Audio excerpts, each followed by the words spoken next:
Welcome to the next tutorial in GIMP. This is a very quick tutorial, part 1, about changing background color in GIMP. It's actually a very quick way to do this in GIMP, especially if you have an image that already has a background color you'd like to remove. So, the fastest way to change the color in your background is go up to Colors, Color to Alpha, and then you will see that there will be a color picker that you can pick down here, a little drop down box from blank color to alpha, and then you can click on this little eyedropper here, click on the image, then go back to your color picker, press OK, and you'll see on the preview that it has removed the color from your background. Click OK there. The color will have been removed from your background. You may now add a new layer to your image. Make sure to have it as a transparent layer. Drag that layer beneath your current layer, which you removed your color by putting it into alpha. And then you can use the bucket fill tool to switch to any other color you'd like to add to your image. And that is the very basics about changing a background color in GIMP. Welcome to the next in our advanced tutorial series in GIMP. In this tutorial, we'll show you how to remove noise from photos where pictures have been taken that have a lot of noise in them. And here you'll see we have started with a picture that has a bunch of noise in it, and we're going to remove the noise, and we can do this in many different ways, including going to the filter option, blur, we can do a regular blur, or we can do a Gaussian blur. And a lot of people like to use these blurs to get rid of the noise in the image. However, there is a better tool to get rid of the noise in images. It is an extra GIMP plugin that you can go find. Once you download that and put it into your GIMP program, you'll see it under your Enhance Filter options, and it's called Wavelet Denoise. And Wavelet Denoise will allow you to bring up this dialog box that produces a better algorithm to remove the noise from your images. And when you go into it, you can see a preview of the image and the noise that will get reduced. So you can move around and find where most of the noise is coming from. And then you can go down to the thresholds and you can turn up the amount of noise being removed from the image. And you can decide whether or not you want to have more or less detail left in the image. And you can also change how much detail can be conserved when you start applying the denoise filter to the image. And then you hit OK, and you can see that it has reduced a lot of the noise in the image, and you can tweak this as you like. And there are many other different ways you can do this, but this is probably one of the best ways to remove noise from an image to make it look a little bit better to your clients or to any projects you might have in the future. And that is a quick way of how to remove extra kinds of film grain or noise in your images in GIMP. Welcome to the next tutorial in our Advanced GIMP tutorial series. This tutorial will show you about how to use luminosity masks to help you with your photos, so that way you can reduce some of the saturation in the colors of your photos, or just in general have better control over what you see inside of your photos. To start off, we have an image open here, which we're going to use luminosity masks to remove some of the saturation in the photo so we can see more of the mountain behind. So if you go over to the left, you can see we are normally on our layers section here, and we want to create a copy of our original layer, so duplicate layer. And then we want to go over to channels, and you can see what we're going to do here is select our red channel from the rest of our channels here. We want to select all on our image. I'm going to drag the red channel down to the copy down here, and then we will start by creating this one as the L for light, because we're going to save the highlights of the image and we're going to save the shadows of the image. We'll start this by right-clicking on the light part of the image, and we will subtract from selection. Make sure your entire image is still selected. That will select the darker parts of the image.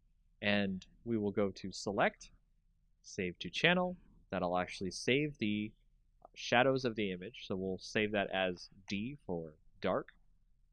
And then if you right-click on our layer again, our light channel here, click Subtract from Selection one more time, it gets even further darker, and we'll save that as DD.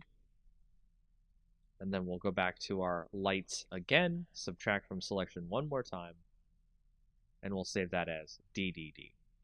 So that way you can see all the different shadows have been saved now out of our image, and we'll now go and save the lighter parts of our image instead of our darker parts. So select none,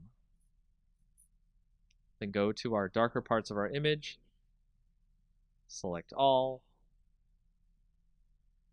and when you do this, you will get the lighter parts of the image instead of the darker parts. And you will do the same thing as you did before, which is you will click Save to Channel, and then I'll save this as LL, go back to the dark parts, subtract from selection, and we'll do it again, select, Save to Channel,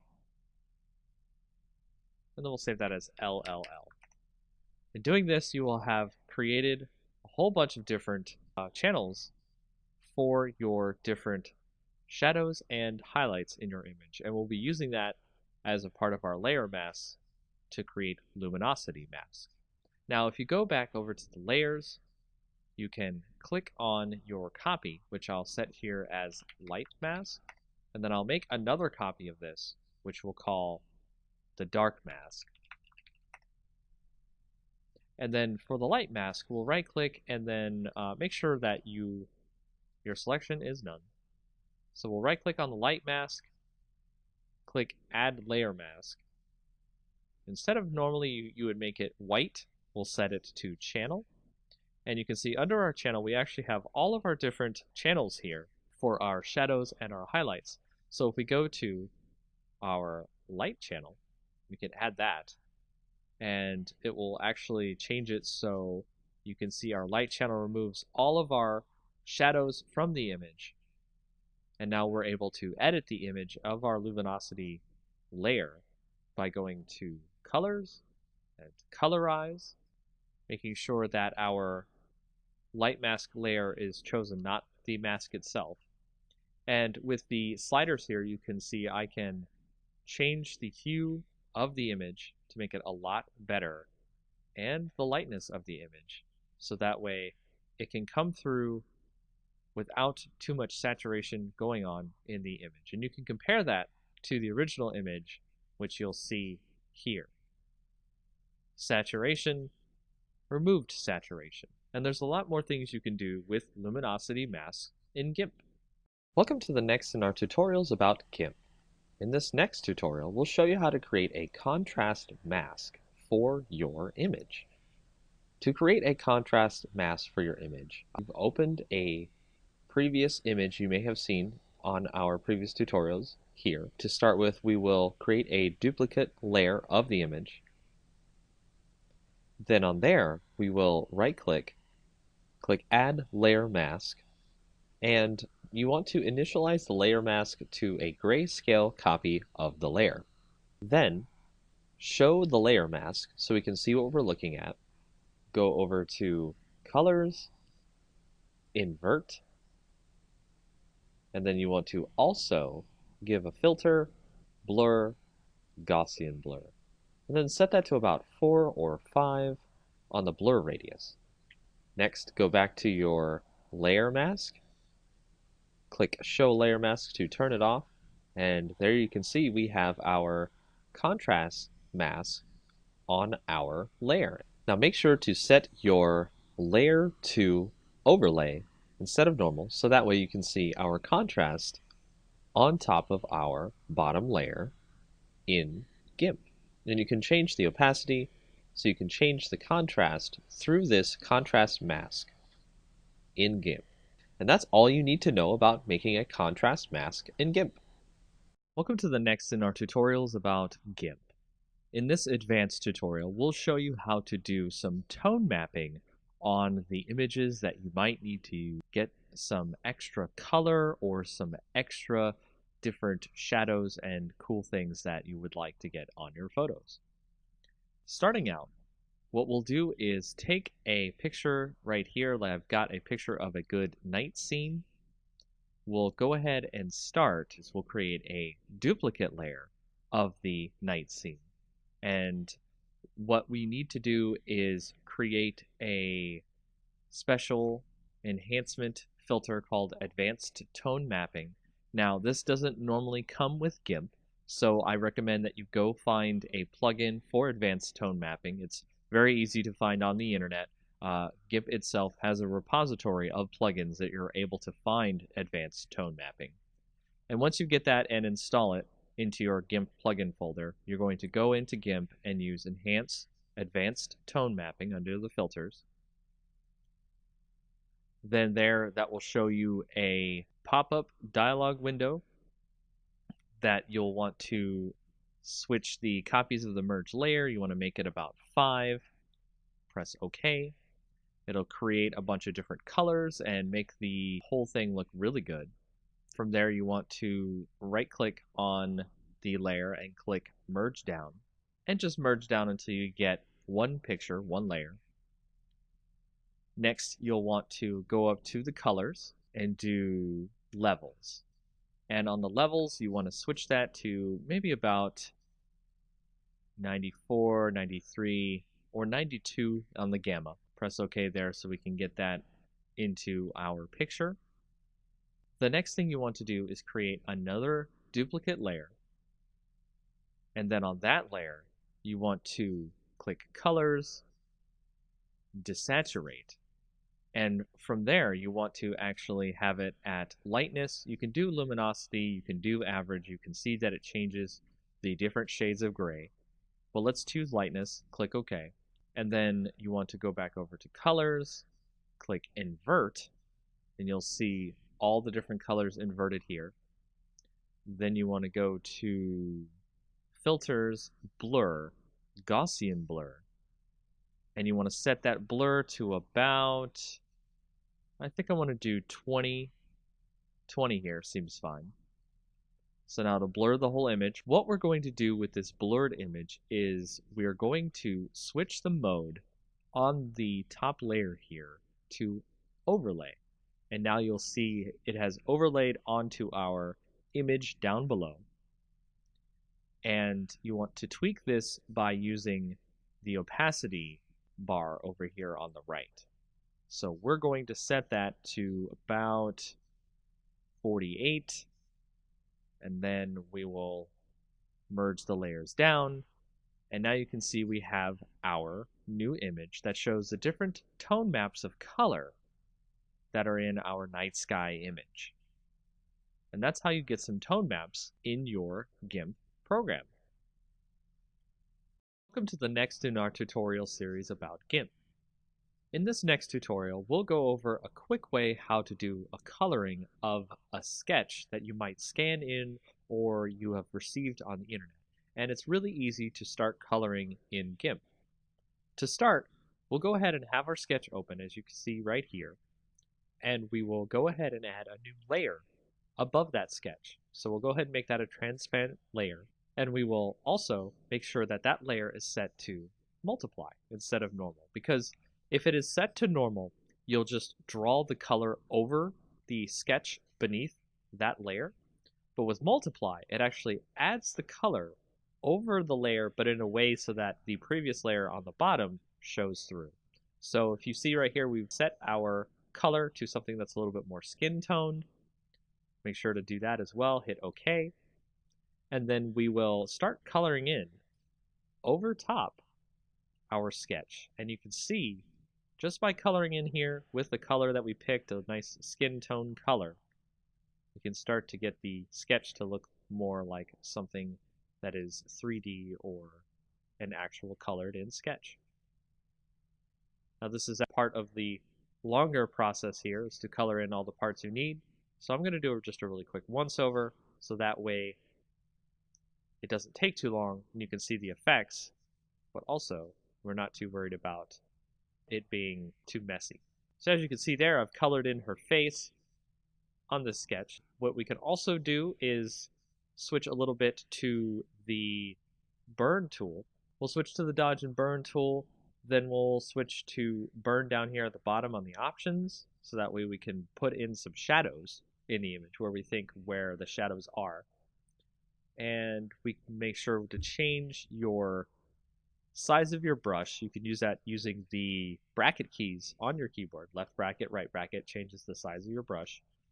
And we'll brush in some shadows here on the image, right where the shadows seem to be. If you have a sketch that has the shadows on it, it makes it easier for you to burn in some shadows. And every time you click and burn in the shadows, it will stack on top of each other, so it will make the shadows darker and darker as you continue burning. Now you can see that there are lines here that we can easily tell between the color and the shadows. So from there, we can do a little bit of smudging, and smudging allows us to mix the colors together so that way they are not just lines on the picture. So we'll actually turn down the rate here of the smudging so that way it's not too obvious, and we'll start doing a little bit of smudging on the image here. You can make the lines turn into actual colors instead of very apparent as lines. And that is a very quick and easy way to get started with coloring in GIMP. Welcome to our advanced GIMP tutorial where we'll actually show you a way how to do digital black and white conversion. It's quite an easy effect to do. We'll start by opening up an image that you might have seen before on a previous tutorial. We'll open that up and we'll show you how we'll be able to do the conversion here. Now, you can do a saturate effect in GIMP as well, but what I like to do is create a new layer. So we'll go over here and we'll go ahead and make a new layer. We'll make that transparent, that's fine. And from there, we'll also create a layer mask. So go ahead and add a layer mask to this layer. Make sure that it's set to white so it's full opacity. And you want to change this layer's mode to saturation. And by changing this layer's mode to saturation, you'll be able to change the opacity on the saturation on the layer. To get the saturation on the layer, you'll go over to the bucket tool and you will put in black on the actual layer itself. And this will create desaturation of the layer. And you'll be able to see the entire layer is in black and white. Now, you can set the opacity on this so the effect is not that dramatic. So you can have some color, you can have less color, all the way up to 100%. So you can change this as you will. Instead of just using the saturation effect, which will be one time only, you can use this to great effect to choose the granular control over the black and white conversion effect.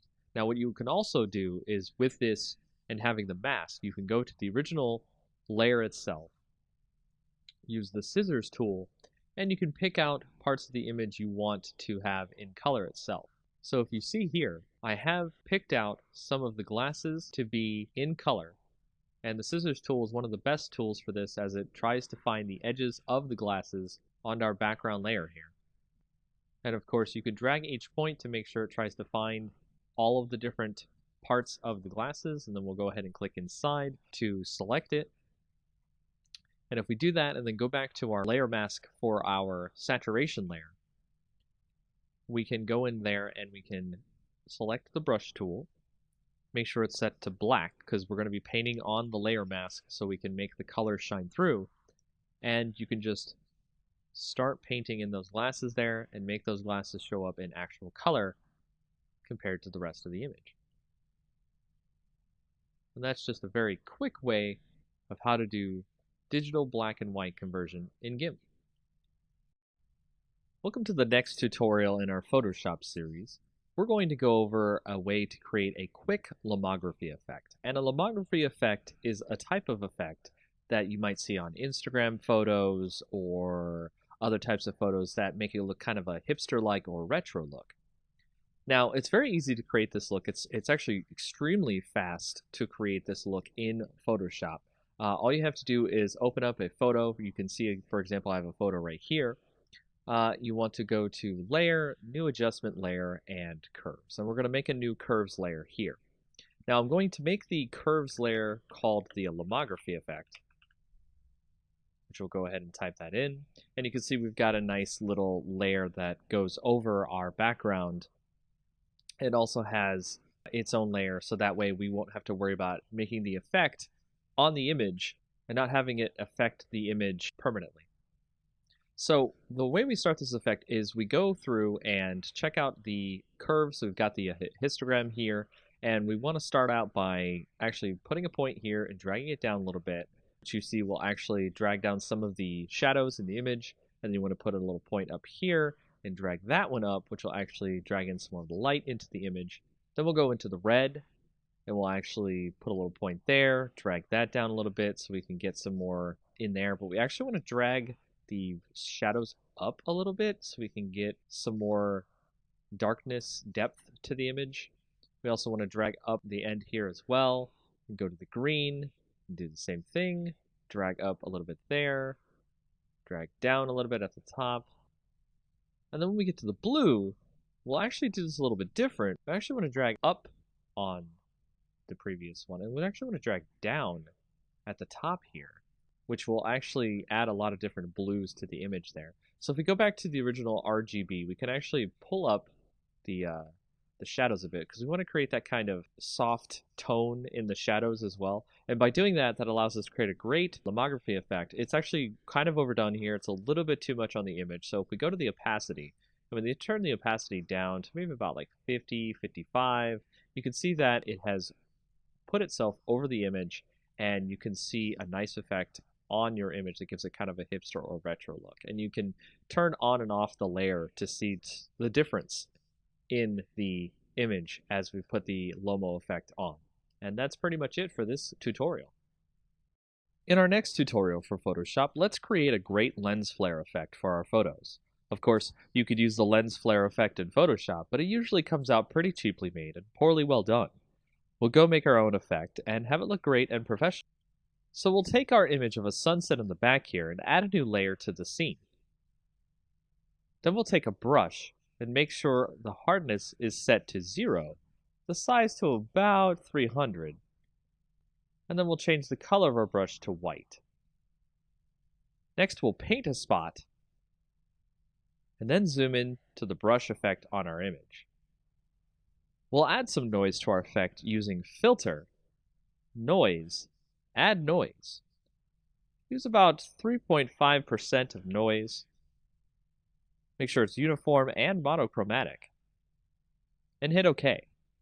The noise is going to prevent the effect from banding if we scale the effect. Now let's duplicate the layer. Through the right-click Duplicate Layer option, or you can use Ctrl-J. We'll name the new layer White, and the old layer Orange. Next, we'll add color to the orange layer. Hide the white layer. Then go to Image, Adjustments, then Hue and Saturation. We'll color it by turning on the Colorize option. Move the hue over to a nice orange, and the saturation near 100%. You can make it a little lighter or darker if you'd like. Now we'll set the orange layer to a blend mode of screen. Then we'll set the white layer to a blend of linear dodge add. With the orange layer, we're going to free transform. Draw out our orange layer a bit, making sure that the link is selected to keep the ratio. Commit the changes. We'll select both layers, and we can drag it wherever we want. So let's move them over the sun in the image, and then free transform the effect so it's large and covering the sun. Make sure your two images are centered together. Now we have our lens flare effect. If you want to make sure that you don't want to wash out the color in the image, go to the orange layer, set it to screen, and then the white layer to linear dodge add. Change the opacity of the orange layer down to 50% or so. With the white layer, we're doing the trick here, which is the fill opacity rather than the actual opacity. Set that to about 15% or 20%.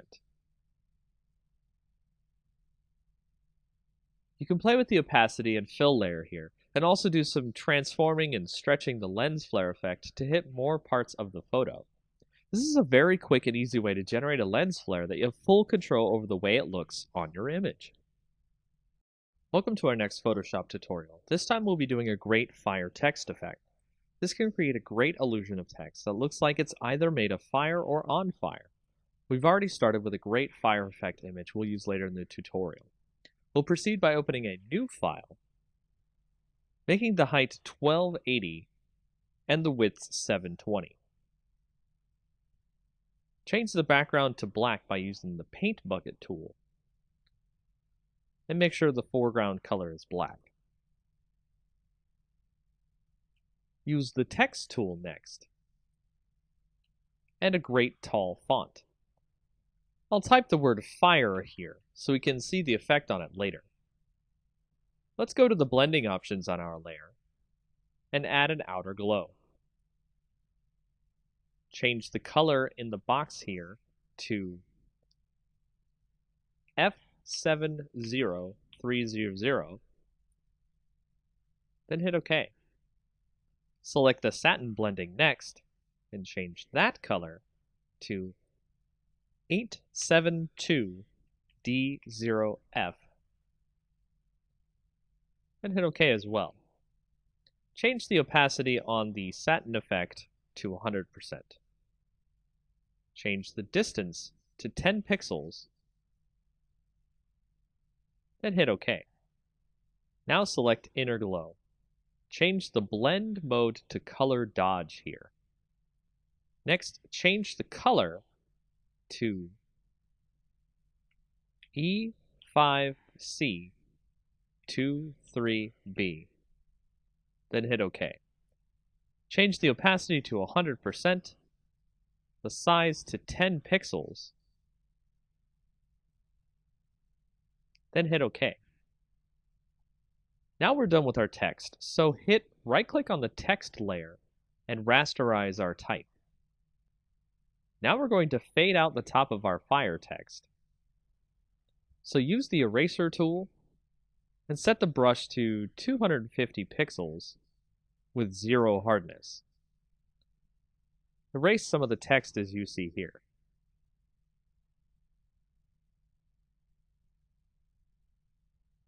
Now we'll go up to Filter, Distort, then Zigzag. Set the amount to 4 and the ridges to 4. Make sure the style is set to Pond Ripples and hit OK. Now we'll select our fire image we've opened and copy that into our text image we're working on. Position the fire image over our text, then we'll switch over to the Channels tab here next to our layers. Hold Ctrl and click the green layer to load a selection of the areas of fire in our image. Head back to the Layers tab, then press Ctrl J to make a copy of the selection we got from the Channels tab. Delete our original fire layer. Here I'll rename the layer Fire Main to stay organized. We'll move the fire around to wherever we like in the image. From here, we'll resize the image to fit over our text, then duplicate the layers so we can make more fire effect on our text. Be sure to resize, rotate, and erase edges of the fire around the text so it looks like the text is on fire realistically. And that's how you do this effect. Welcome to the next tutorial in our Photoshop series. We'll be doing this tutorial about a great neon text effect for your text. It's a simple effect that will make it really fun to add text to your images of brick walls, or nighttime building photos, and more. First, we'll start out with a brick wall image. Any brick wall image will do, as we will put our text over it and make it glow. Let's add some text now to the image and write neon, probably in a cursive font of some kind. Make sure the font size is large enough to fit into the middle of the image. Next, we'll add a hue and saturation layer to the image, so select the background layer, then go to Layer, click New Adjustment Layer, and then Hue and Saturation. Set the saturation to pretty low, and the lightness as well, but not too dark. We want it to be bright enough that we can see the brick wall. Next, create a new layer which we'll call Clouds. You could do this, of course, by clicking the New Layer button at the bottom, which looks like a new page. Here we'll add clouds to the layer by clicking Filter, then Render, then Clouds. Create a black layer mask on that cloud layer by Alt-clicking the New Layer Mask button. Make sure your clouds layer is set to divide on the layer mode here. Let's use our brush tool here to uncover some clouds. Set the foreground color to white. Make sure the layer mask is selected. And set the opacity of our brush to about 50%. Make sure your brush hardness is also 0% as well. Once that's done, uncover some clouds behind the neon word.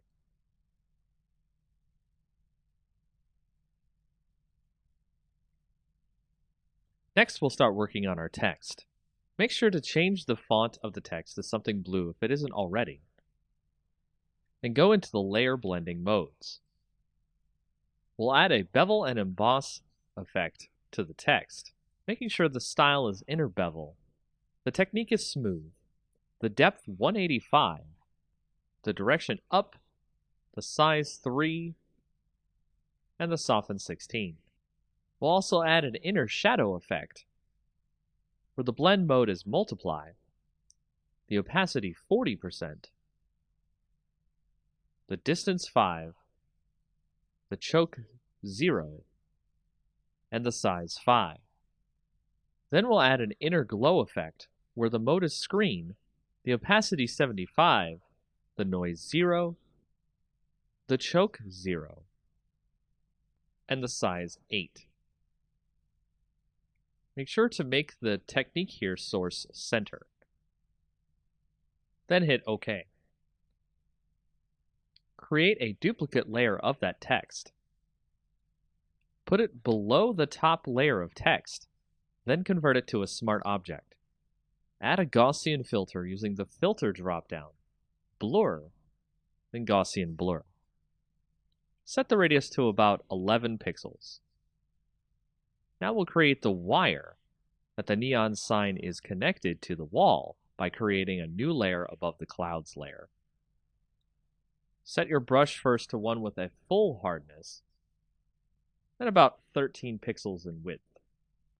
Use the pen tool here on the layer and click and drag out a line across the layers here in a curvy wave. Right-click on the line and click Stroke Path. Make sure the Simulate Pressure option is turned on. Right-click the path, then click Delete Path. We'll add a blending layer effect to the line, bevel and emboss. Make sure that the depth is 245, size 0, and soften 3. Lastly, we'll add a more soft blue glow to the clouds in another layer. Add another layer on top of this layer, then switch to a soft brush with no hardness, with the size close to the size of our letters. Set the opacity to about 63%. Brush in some blue. Set the layer blending to soft light. And there you have it. Our neon sign is complete. Welcome back to our next tutorial in Photoshop, where we'll go over how to do a double exposure effect. A double exposure effect is how we'll blend two images together to make an interesting art project pop. Perhaps your client or project will want you to create some striking images here, and doing so through Photoshop You will definitely wow the viewer of this image. Starting out, let's pick two images that we want to blend together. Here I'll blend an image of a beach ball with an orange. The idea of playing volleyball with a giant orange is pretty hilarious, don't you think? To start blending these two images together, I'll take the image of the orange, use the quick selection tool, and select the whole orange. Once I do that, I'll copy the orange selection into the image of the volleyball. As you can see here, the orange is way too large to be able to be blended with the volleyball. I'll need to scale the orange down to size. To do this, we'll need to make a copy of the volleyball layer to start off with. Drag the layer and make sure it's the top layer over the orange. Set the opacity to about 50%. Then we'll shrink the orange to about the same size of the volleyball. Do this by clicking the link icon up near the width and height. This way, with the opacity, we can see exactly what size we need the orange at.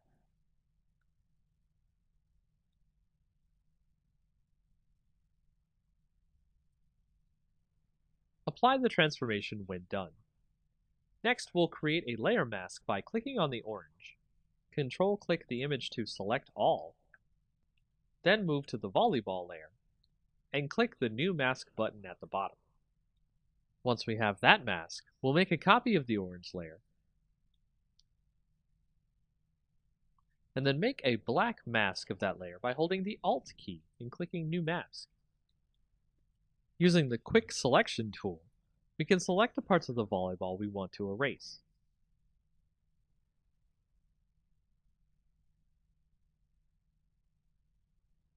Once we've gotten the image the way we want, you can see that it has this great dual blend effect of having a volleyball that looks like a huge orange. Make sure to leave on the background for the largest effect of showing off the volleyball orange in the scene. Now you know how to use layer masks to blend two images together. This next tutorial will go over the basics of how to create a great image dispersion effect. This effect is great because it looks like the image is being torn apart, but in a way that looks realistic and graphically amazing. Let's learn how to do this together. I've opened up an image of a man here.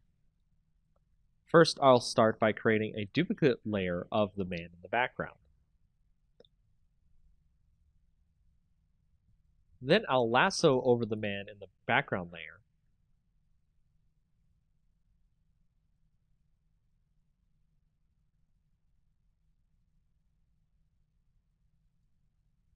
Right-click, and then do Fill. Make sure it's set to Content Aware, and it will let you fill in the background over the original man in the picture. We'll then select the entire model by using the Quick Selection tool.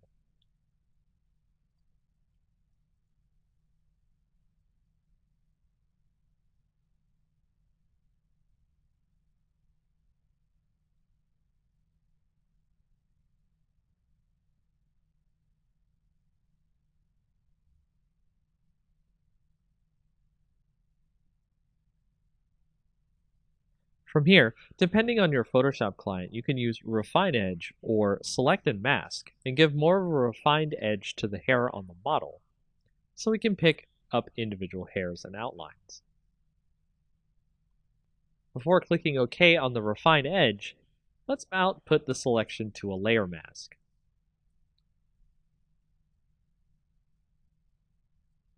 Now you can see the model is on a separate background. Let's duplicate the layer now.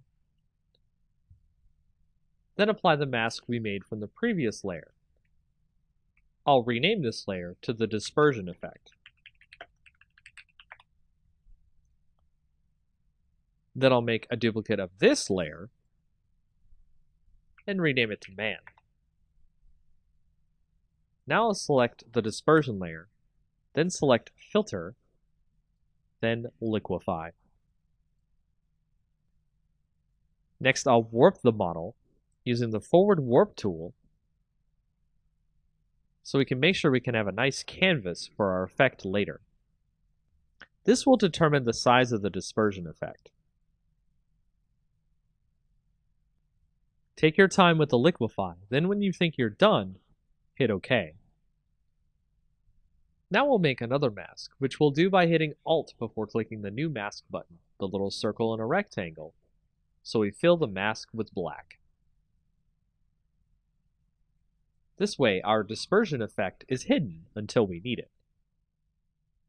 Before we continue, make the original background layer with our picture of our man hidden, so we can edit effects in. Now on our layer called Man, we'll make a new mask with no black filled in, so just click the new mask button without holding any keys down. Once we've done that, make sure you're on the Man layer's mask. Make sure your brush is set to black for the foreground color. Select the brush tool, then select a brush that will give a great dispersion effect. There are brushes out there for free you can download that will give you the effect desired, so look for them. We'll edit the image to give a bit of a destroyed look. Then we'll switch to the dispersion layer and its mask as well. Switch the color to white, and start masking in, uncovering the warped layer we did earlier. This will give you the effect of a dispersion going onto the image and looks really great. Experiment with this feature. It will allow you to create some really interesting images. Smart filters are one of the most powerful features of Photoshop. We'll start this tutorial by showing you how we can make a smart object, add a filter to the image without it being permanent, and show you the power of smart filters that way. We'll start by opening this image of flowers here, and you can see that we have a great setup of a butterfly and some flowers. What we want to do is convert this image into a smart object, and all we have to do is right-click on the image, and then click Convert to Smart Object. Doing that will set us up for any filters we want to add to this image, and it can be quite addicting to add filters and mess with the image. So let's try to isolate the butterfly here from the rest of the image. What we want to do is go ahead and go to Filter, then to go to Texture, and then Stained Glass. We'll fix the stained glass texture so that it looks smaller and looks good. We can see our butterfly in the back there. Next, we'll draw a nice quick selection around the butterfly. This is what we want to remain, and the rest stay in the stained glass filter. Last, we'll press Ctrl-I, which will put all the selection in black and allow us to see the butterfly. From there, we can tighten the mask around the butterfly so it looks like it's floating above the stained glass.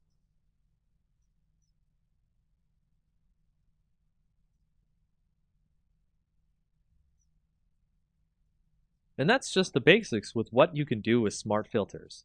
Easy, simple to use, and you don't have to worry about them permanently editing the image this way. Welcome to our next introductory tutorial for Photoshop. Today's topic is about the healing brush and the spot healing brush. We'll be using it to show you how you can touch up blemishes on a photo. This is great for touching up photos of friends, family, and other things you need to make look good. We'll start by taking a photo of someone having blemishes on their face and opening it in Photoshop. Doing this will allow us to have something to work with to show off the healing brush. If we select the healing brush here on the left, with the nice bandage icon on it, you can see that we have options up at the top. Sampled is what you normally want to use for your restoration of your faces and such in your blemished images. Using this, we'll hold the Alt key and click on a spot we want to use as a basis for healing the image. Once we've done that, we'll heal a spot here, and you can see that the brush has figured out what to use nearby to make the healing effect of the brush take place. If we continue, we can remove all the blemishes, and it's a pretty amazing tool. Another way we can do this is, of course, with our spot healing brush, which will do something akin to the selection tool and automatically come up with what you want to heal. At the top are our options. We can do proximity match, which will use what's around the spot you want to heal to fix, create texture, which will create a mix of textures from around the image and is generally not good for face touch-ups. Content aware will try to guess based on what's on the layer itself and what seems appropriate here. Proximity match is actually one of the best options, and you'll see that it tries to fit the fixes in where it can. So be careful with your healing, and have fun making faces and other things look great. Welcome to our fourth tutorial in our advanced series. This time, we're going to go with a more exercise-focused approach to help you get more acquainted with what a client wants and needs for their projects. Today's exercise, creating web banner ads for a client. There are many sizes that a client needs for their projects, and when doing web banner ads, you may need to do all or some of them. We'll go over the industry standards so that way you can make the banners needed for your projects. The first size we'll go over is the large leaderboard. It's 970 by 90 pixels. To start, we'll create a new image, and then we'll set the width to 970 and the height to 90. That'll give us the dimensions of the image that we want. We'll create a simple white background here, then apply a quick text ad. Make sure your text is in black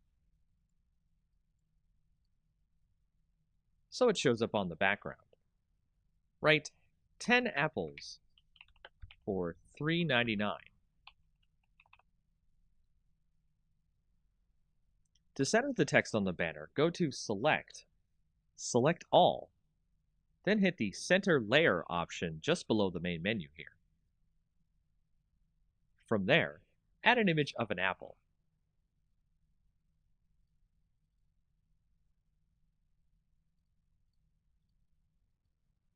Here I've added a quick image of an apple I found on the net to both sides of the banner to give it more of a friendly look.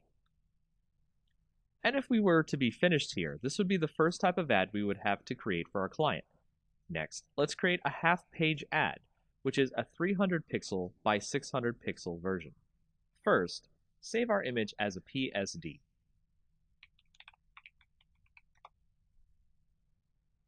Now, change our image to a 300 by 600 canvas. Go to Image, Canvas Size, and change the inches drop-down to pixels. Here, type in 300 width, 600 height. You'll notice our apples and text is now strangely off screen, and our background isn't fully white. We'll fix all of that and show you how to continue to make other sizes of ads. If you notice, the apple images aren't exactly gone. They're just off screen to the image's canvas. Let's bring those apples back to the top and bottoms of our image now. Then, let's use the paint bucket icon on the left and fill in our white background again. Remember to click the correct layer, which should be the first layer in your order.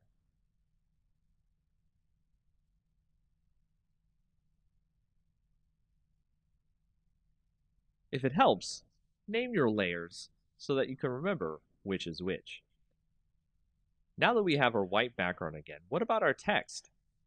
For that, let us change the spacing by pressing Enter on certain parts of the text.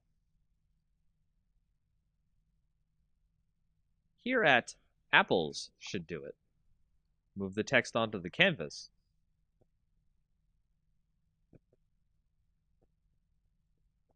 And resize the text as necessary. For vertical text, I like to use centered text under the Paragraph tab of the font properties for a more pleasing aesthetic. And there you have it. We have a new ad that can save as a separate PNG or JPEG from our original Apple ad. From here, we can create all the rest of the industry standard ad sizes: 160 by 600, 120 by 600, 336 by 280, 300 by 250, 728 by 90, 468 by 60, 200 by 200, and 250 by 250. See if you can make Apple ads for each one of them. Welcome to the third advanced tutorial in our Photoshop series. We'll be talking about the hue and saturation layer, which works similar to our other layer and adjustment tutorials. Here I have my own image open from before. To set up a hue and saturation layer, just like before, we'll go to Layer, New Adjustment Layer. Then put a new hue and saturation layer down on top of the original image. So with hue and saturation, we can see that we can adjust the layer's color's hue, the saturation, how deep the colors are, or how light they are, to grayscale, or lightness, how dark or light in general the image is. In an image, you can make the colors much more vibrant by sliding the saturation more to the right than usual. Here we can see our coffee image stand out much more visually. And if we change the hue towards more of a red spectrum, we can get the coffee image to be very strong in color indeed. Use the lightness slider to make sure that things aren't too bright, as extremely vibrant color can be akin to looking into the sun for some viewers of your images. That's all for this tutorial, as you can change images you see fit to make them pop. Welcome to our second tutorial in our advanced line of Photoshop tutorials. This time we'll talk about some features that are similar to curves, but do things in a more individual way: brightness, contrast, and exposure. Just like before, we'll start out with our image available. As before, we could alter the image from the image drop-down and brightness and contrast under the adjustments, but we'll create a new layer using Layer, New Adjustment Layer, then Brightness and Contrast. That way we can adjust without permanently changing the image. Once in the adjustment layer, we can see that we have a brightness slider and a contrast slider. Tweak your image using these settings. Left is less brightness, making it darker. Right is more, making it lighter. Negative contrast washes out the colors, while positive contrast makes the colors stand out more, but it can make the shadows too dark. Next, we'll add an exposure layer. Go to Layer, New Adjustment Layer, then Exposure Layer. Doing this, you can see we have more sliders here. The exposure slider going from negative to positive can darken and lighten the image much like the previous layers. Offset itself changes the absolute light and darkness in the image, so treat that option with care. Gamma correction allows you to add and subtract gamma, general lighting, to the entire image. It starts out at 1, and going left adds more gamma, while going right subtracts gamma.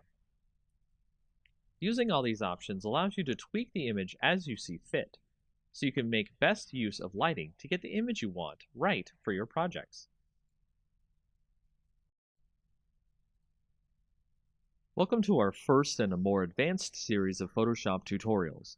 Here we'll talk about some interesting settings and techniques that will get you more acquainted with Photoshop in general. Let's talk about curves. Curves is a setting in Photoshop that allows you to get richer tones and colors in your pictures. To start, we've opened up our usual coffee image here, and we'll click on the Image drop-down, then Adjustments, then Curves. You can also hit Ctrl+M at the same time. Doing this will open the Curves window, which looks like a neat graph chart. In the middle, you should be seeing a line going from the bottom left to the top right. If you want to apply a quick preset which will set the settings for you, you can click the drop-down and change from the default to other settings in the list. Setting the color preset to color negative changes some things here, which we'll explain. As you can see, the individual values on the chart have changed. The original black line is still the same, but each individual color has changed. This is a permanent way to change the values of the image, but if we wanted to make it something a little less permanent and tweak the settings as we edit our image, we can make a new layer by going to Layer, New Adjustment Layer, and then Curves. This will allow us to have our own layer that we can edit the properties of in the Properties window. So over here in our Properties window, you can see that we can edit our curves just like the image edit we were doing before, but it is not permanent as we can hide or unhide the layer using the I button next to the layer. So the main thing to take away from curves is reading the histogram and placing points. We can place points on the histogram so we can change the color changes anywhere in the image, based on the dark spots or the lighter spots of the image. As you can see on our image, the shadows and highlights of our image aren't very great, so we can edit our colors without much interference. So if we put one point in the middle, one point on the end and one point on the beginning, we can change the colors and alter them in subtle or more advanced ways. Curves help out many Photoshop users with images that have bad contrast or bad lighting. Use curves next time you have an image that needs tweaking. It's one of the most powerful tools in Photoshop's arsenal. One of the best ways to make a stunning image that allows the viewer to get the message and the image tied together in a beautiful way are quote images. These are the type of images that you see with words overlaid or cut out of the image to make it look more like art than just text on an image. To show you how to create this image that I have here, let's start with a generic background so we can make something stand out. I went and I found a picture of a pile of leaves. This will be our base that we'll use to create the image. The words that we create will go into the leaves to look like they're coming out of the leaves. To start, I'll write the words life. It's never too late to jump in over the leaves itself.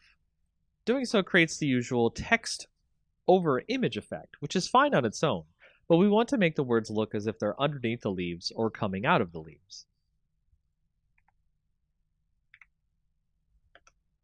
To do this, let's create another background layer copy on top of the text. And we can drag the opacity down enough so that we can see the words behind it. Doing this will allow us to see what leaves overlap onto the letters, and we'll begin extracting the letters using the Quick Selection tool. We'll do this so it has some of the leaves on top to make the letters look good and buried. This is the most time-consuming process of this effect, as again, you want to make it look like the leaves are laying on top, so take your time to get the leaves to look good. Next, you'll want to create a layer mask after you've selected your leaves on your background layer copy. Click the new Layer Mask button. Change the opacity back to 100%.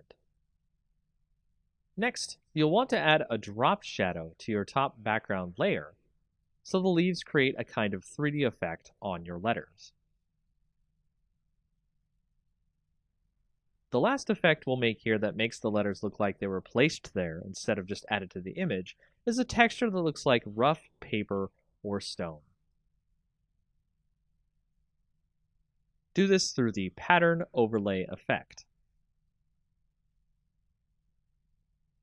Change the opacity just down to about 20%. This will allow the text to look like it was placed into the leaves instead of our viewer thinking we added them manually. And that's it for this effect. It's a simple one that really makes some images pop and gets some great views. In this project design tutorial, we'll go over how to make a Facebook cover page. Facebook cover pages are similar to our YouTube cover pages in that you can make them as expressive as you or the client wants. As before, we want to open a new image with the correct size. The standard Facebook cover size is 851 pixels by 315 pixels. Let's open an image with this size now. From here, we'll do as we did before and create something a little more exciting like our YouTube cover image. Let's make this one about science and grab a picture of a laboratory background. Make sure if you use images, you get them from approved sources. No one wants to use copyrighted images in someone else's project.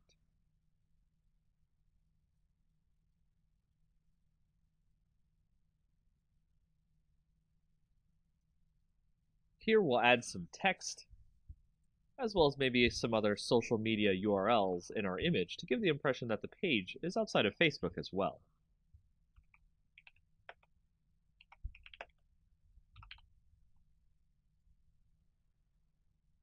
Once you've got the look right, it's just as simple as a YouTube cover page. One more thing, if you want to get the ratios right for mobile, make an image that is 640 pixels wide by 360 pixels tall. After that, it's really easy to make more cover pages as you see fit, as well as make sure to save everything as a PSD, so you can edit the cover page in case there's errors. Facebook also accepts PNGs for cover pages, so don't worry about compatibility too much. In our next project design tutorial, we'll go over how to make a Facebook ad. Facebook ads are similar to the industry standard ad designs, so we'll go over the basics really quick and then design an ad in a standard size. Single ads are the easiest type to do, as the other options Facebook gives you for ads are multiple image ads, video ads, and a few more. As before, we want to open a new image with the correct size. The standard Facebook ad size is 1200 pixels by 618 pixels. Let's open an image with this size now. From here, we'll create an image that really pops for our audience. Let's say we're creating an image for a seafood company. Let's go grab an image of some great lobster dinner. On top of that, you want to make the image have something that stands out for your audience. So adding some text that implies the dinner is irreplaceable or you can't find it anywhere else is to create that type of rarity that clients want their products to have. This is not necessarily true of every ad you make, but a nice quip or message about the product you're advertising will help with the ad. We'll add that in, and then we'll touch up the image by adding a quick inner glow filter, and adding more of a vignette look by adding a dark glow, but only around the inside edges of the image.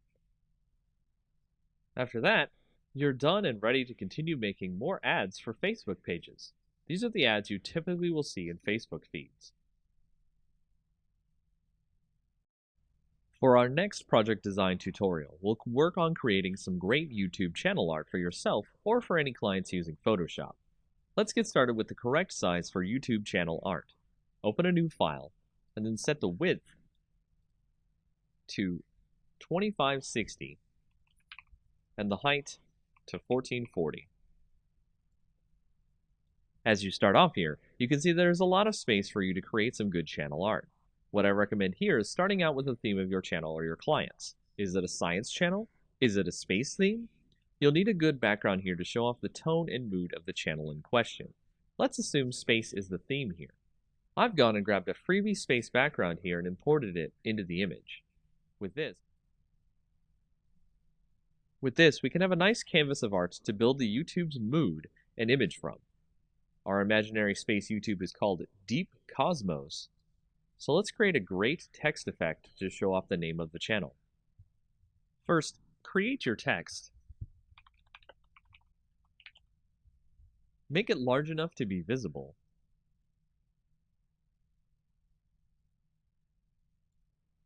Then set the color by clicking the color part of the properties window and clicking a part of the image. Then we'll go into the layer blending option, give it a stroke, then click an inner glow effect. I've also used a different font here to give more of a unique look here. The type of font is up to you. I also recommend stacking the text on the right, so the rest of the art can breathe and show off the theme for the channel. Add more text in a readable font, probably not cursive, for what the channel is used for, space exploration.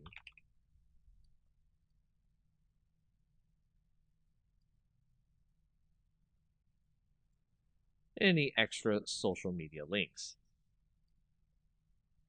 I'd not use any more than 2 fonts on your images as well, as it is a design error to use too many different fonts. And this will create a very basic YouTube channel art that will evoke a great wonder about what the channel is based around, and draw viewers in with its great visual design. In our next tutorial of GIMP, we'll go over some of the color tools that you'll use on your images to change various parts of your image. Much like Photoshop, these are some of the main tools you will use to switch color balance, brightness and contrast, curves, and more. So to start off, we'll go to the Colors section, Color Balance. This is probably the main tool many people use to change the actual color in the image to something that they think is much more appropriate for the image in general. And as you can see, we can change these values to increase more of the color that we want to add to the image or subtract the color.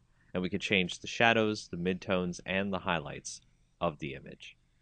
The next tool is Hue Saturation, which allows us to change overall the hue colors that are added to our image So we can make it a green or a pink or what have you. We can change the lightness of the image, how much extra light is in the image, or if there's more shadows. And we can add more saturation of color to the image or make it more toward grayscale. With the colorize option, we can do this in a more direct way, where it adds the color directly over all of the image. And of course, you can do this with the saturation and the lightness as well. With the brightness contrast, we can change the brightness to be less on the image, the contrast to be more, and vice versa. With the threshold, we can change what the image sees in terms of darkness or light. And for this, I would recommend using a layer mask so you can have something to blend over the image itself instead of leaving this as its own layer. With levels, we can go in and change the gamma on the image, so we can reduce the gamma, make it darker, or add more gamma to make it lighter. With the curves, this is much like Photoshop, where you have a histogram, and you can set the points on the curves to drag down the shadows, increase the highlights, and change the way the image looks on a very granular basis. If you go to posterize, it creates an image that reduces its colors into various channels of colors. You don't see many colors if you go lower on the posterize levels. That looks like it was created in older graphics editors. If you go to desaturate, we've been using this in a lot of our previous tutorials where we can desaturate by removing the colors from the image, and we can choose based on luminosity, the average, or the lightness in the image. And that is just a quick overview of all the different color tools you could use in GIMP. Welcome to our next tutorial in GIMP. In this tutorial, we'll show you how to use the Paths tool inside of GIMP. So go over and click your Paths tool here. And on the left in the tool options, you will see that you have the design mode, the edit mode, and the move mode. The design mode allows you to create points on your image that will create a path. To connect the paths together so that way you create a completed path, go to Edit once you are finished clicking on the last point for your path, and then click on the starting point of your path. That will complete your path.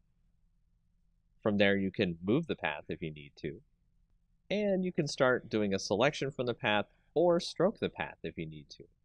As a solid color pattern, you can set the pixels of the line, and so on. Another mode you can do with paths is you can create a new path where you can create a curvature to your path. And this allows people to create some very interesting and unique paths. To create this path, you must make sure that you have the polygonal option turned off. And that's a very basic way to use paths in GIMP. Welcome to our next tutorial in GIMP. We'll go over more tools that have been used in GIMP to create different effects in your image. The tools we'll go over for this part of our tutorial will include the clone tool, the healing tool, the perspective clone tool, the blur and sharpen tool, the smudge tool, and the dodge and burn tool.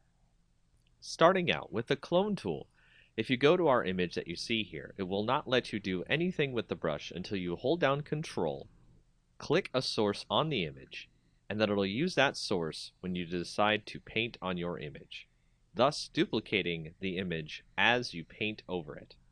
The next tool, the healing tool, allows you to heal parts of the image much like in Photoshop when you want to fix parts of your image that have blemishes on them or other various problems. Much like the clone tool, you have to set a part of the image that you would like to use as the basis for healing the rest of the image. And as we start moving through our image, it'll try to heal the image based on what's around it, as opposed to the previous clone part where it just copied whatever it was using the source as. For the perspective clone tool, we can modify the perspective of our image, not in a permanent way, but in a way that GIMP will use when we decide to clone the rest of the image later. By going to the perspective clone option in the tool options, we can now set a source that we'd like to clone from, say this corner up here where the perspective will be changed, and we can paint that into our image. And as you can see, the perspective of the image in the upper left is now in our bottom right at a very different perspective. The next tool, Blur and Sharpen tool, we can set to blur. And then on our image, we can start blurring out parts of the image as we need to. And then if you set that to sharpen, you can sharpen parts of the image as you need to. You can turn up the rate on this to increase the sharpen amount, so that way you do not have to sharpen more than once on an image. If you go to the smudge tool, this will use the colors around it and smudge them together so they become more of a blur with all the colors that are included when you start smudging. The next tool, the dodge and burn tool, allows you to dodge, which is lighten up the colors in an image, but also do burn, which allows you to darken the colors in the image, creating more vibrant color as necessary. And those are some of the more advanced tools you will use in GIMP. Welcome back to our tutorials in GIMP. For our next tutorial, we'll show you about the selective Gaussian blur and how it can be used to remove noise from your images. Just like our previous tutorials where we've shown you how to reduce noise, we can select part of the image that we want to remove the noise from. As you can see here, I have a selection. Then go up to Filters, Blur, Selective Gaussian Blur. And in that, you want to select where the delta is. That's basically telling the Gaussian blur how much of the image you'd like to remove the noise from, and set the blur radius so that way it can come out looking good. As we hit OK here, you can see that it has removed a lot of the noise from the image by getting rid of the noise through the blur. And that's just a quick way to show you how to do selective Gaussian blur in GIMP. In our next tutorial in GIMP, we're going to show you what some of the blur filters can do to our images and add extra cool effects that might not be available elsewhere. We'll start by using our blur, Gaussian blur, motion blur, and pixelize blur filters, and that way you can see all the neat types of things you can do with your image. As you can see, we started with a bunch of duplicate layers of our original image and renamed them to blur, Gaussian blur, motion blur, and pixelize. From there, we can select our blur layer, turn that visibility on, and then go up to the filters, blur, and then blur. And it'll add a subtle blur effect to the image. You can see it on here. It's now much different from the original image. The details have been lost. And then we'll go up to our Gaussian blur, turn that visibility on, go to filters, blur, Gaussian blur, and we'll turn the blur radius to about 11 seems fine. That's our Gaussian blur. And then we'll go to motion blur, turn that one on, go to filters, blur, motion blur. We're going to make it a zoom, maybe about the center of the image here. The length of the zoom we'll put about 28. And it'll take a little bit longer to do this effect if your image is large. So now you can see that there is a kind of rush to get to the mountain look to the image. It's really cool. Then we'll go to our pixelize layer. Go to there, go to filter, blur, pixelize, and it'll create a kind of chunky pixel look to the image. So it'll actually kind of blur it out in something that's kind of like if you censor an image or protect someone's face or anything like that, you might see somebody has done something like this. So we'll set the pixel width to 7 and the pixel height to 7. And that is the pixelized blur on our image. So if we want to go back to regular blur, let's remove all the different visibilities of the other image. And we can change the opacity on this blur so we can change how much of the blur obscures the image, which is okay. If we go to Gaussian blur, we can do this with our opacity in such a way where we create kind of a hazy look to the image. You can see it looks like it's in some sort of a dream. Then to motion blur, if you wanted to change the opacity on there, it creates more of a kind of like ray-like effect coming out from the image itself. So you can dial that in as much as you want or as you like. Then if we go to pixelize, we can do the same thing where we can turn the opacity up or down on that, but it just changes whether or not the blocks show up. What we can do here is we can select part of the image and we can create kind of a border in the image. And to do that, we've selected a spot in the image. And then you'll want to go to the pixelize layer, add a layer mask, make it the selection that we've just put onto our layer, but invert the mask because we want a border on the inside and not just the inside of the selection as our pixelized blur. And then click add, and you can see now on the edges of the image, if you right click, select none, you can see on the edges of the image there's a nice pixelized border. And that's an intro to some of the different blur filters in GIMP. Welcome to the next in our tutorials about GIMP. In this tutorial, we're going to show you how to change the background color in GIMP. This will be part 2 of our tutorials showing you how to change the background color. Another way you can change the background color in GIMP that is quite easy is go to your image, right-click, add an alpha channel if it doesn't have one already, and then from there, you want to use the Fuzzy Select tool to select the part of the image you would like to delete to give ourselves a transparency. So you can see here, it has selected all of the color besides the text itself. And if we were to continue from here, it would actually get rid of the background except for the other colors that we need to get rid of inside of the letters. To add the circles inside the text, you want to hold down the Shift button, which will add a plus symbol next to your fuzzy selector, and you can now add those bits inside the text into your selection. And doing so will allow you to delete all the parts of the image you want to get your alpha channel. So once you're finished there, just hit delete on your keyboard, and you'll see the background is now fully removed. And just like before, you can add a new layer with a transparency, put that below your current layer, and add a new color to your image by using the bucket fill tool. And that's another way about changing background color in GIMP. Welcome to our next tutorial in GIMP. Now, in our previous tutorials of GIMP, you may have asked yourself, how do I install those scripts, plugins, and brushes that I see on the internet for GIMP?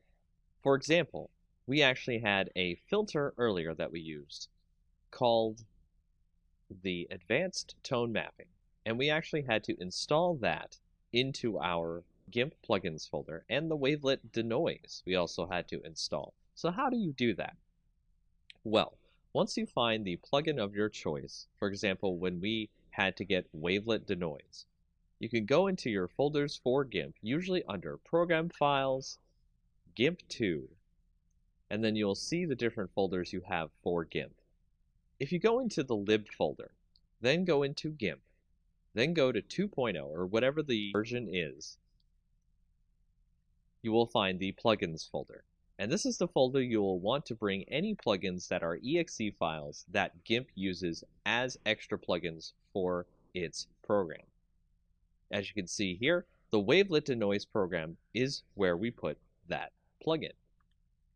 For other different things you want to put in your GIMP program, you go to the Share folder, the GIMP folder inside there, the version folder inside there, and then you can see that there are brushes folders, scripts folders, and various other folders you can bring extra things into GIMP to use for your projects. So if you have a script, for example, the Advanced Tone Mapping script, this is where it goes inside your GIMP program. And once you've put those files into the correct folders you need to put them in, all you have to do is restart your GIMP, and you are ready to use your scripts, plugins, and brushes.